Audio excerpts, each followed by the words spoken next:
middel van hierdie ongelooflike plek, hierdie heiligdom, het God 2 baie belangrike bome geplaas, né? En dit was nie net mooi bome gewees nie. Hulle was simbole van 2 heeltemal verskillende maniere van dink dis reg. en leef. Die Bybel noem hulle die boom van die lewe en die boom van die kennis van goed en kwaad. In Hebreëus is dit die Etz Hakayim en die Etz Hadav Tov Vera. Is dit nie pragtige woorde nie? Het klink sommer soos wilderige bome. Ek moet sê, is moeilik om dit uit te spreek, maar soos jy nou uitrol, Is dit? kry ek sommer roener Dit is asof ek Hebreëus verstaan. As jy verstaan, maar as jy net heeldag met praat, dan sal dit klink pragtig, man. Dit klink pragtig. Soos Frans. Portugees, Italiaans. Ja, mense raak baie intens. Hierdie 2 bome, man, is net die wonderlikste. Ons gaan nou vir julle mooi verduidelik hoekom hulle daar was en wat hulle beteken. Dis reg. Nee? Ja, dis baie belangrik om te weet van hierdie 2 pragtige bome, die boom van lewe en die boom van Dit was die boom van die lewe die boom van die kennis. en die boom, nou hier gaan 'n ou vir my nou al sê, dis sondagskoolwerk.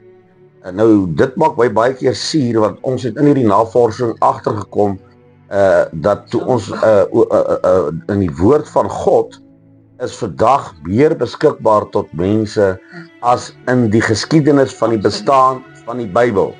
Jy kan jou hande in verskillende tale, Hebreëus, Grieks, Italiaans, Zulu, Afrikaans, Engels op hom kry met 'n vingerklap. Jy het nie 'n konkordansie meer nodig nie, want alles lê in AI, jy kry daai vers net so. Maar interessant, statistieke bewys dis die minste wat mense die Ou Testament verstaan en van weet. Wat natuurlik 'n erkende teoloog wat in die geestesriem van dit wat ons nou hier praat, sê dis een van die grootste ongelukke wat die kerke wêreld betref, want die Christus het sy verskyning as mens in die Nuwe Testament gemaak, en dis waar ons nou wil begin.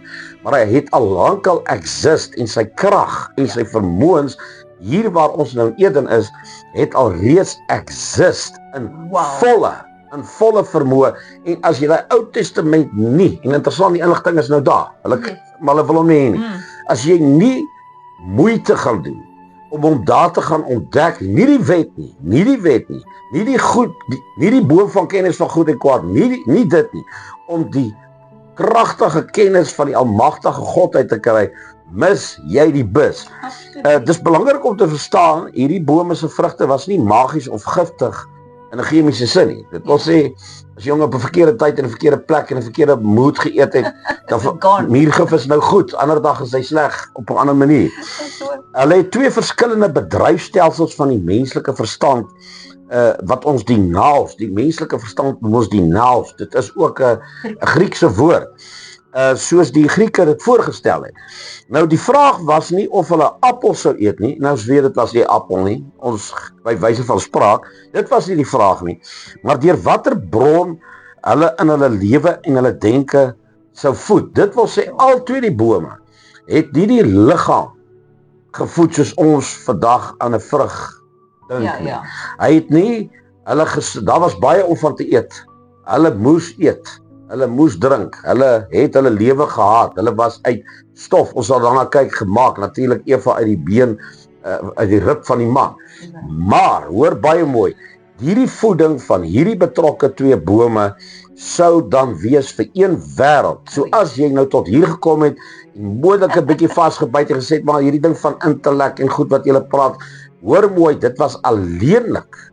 En alles wat ek hier tot vandag te doen, is alleenlik te doen tussen die boom van die lewe en die boom van kennis van goed en kwaad, wat te doen het met die intellek van God, of te doen het, dis die boom van kennis van goed en kwaad, met die psigiese primêre wêreld van intellek van die mens.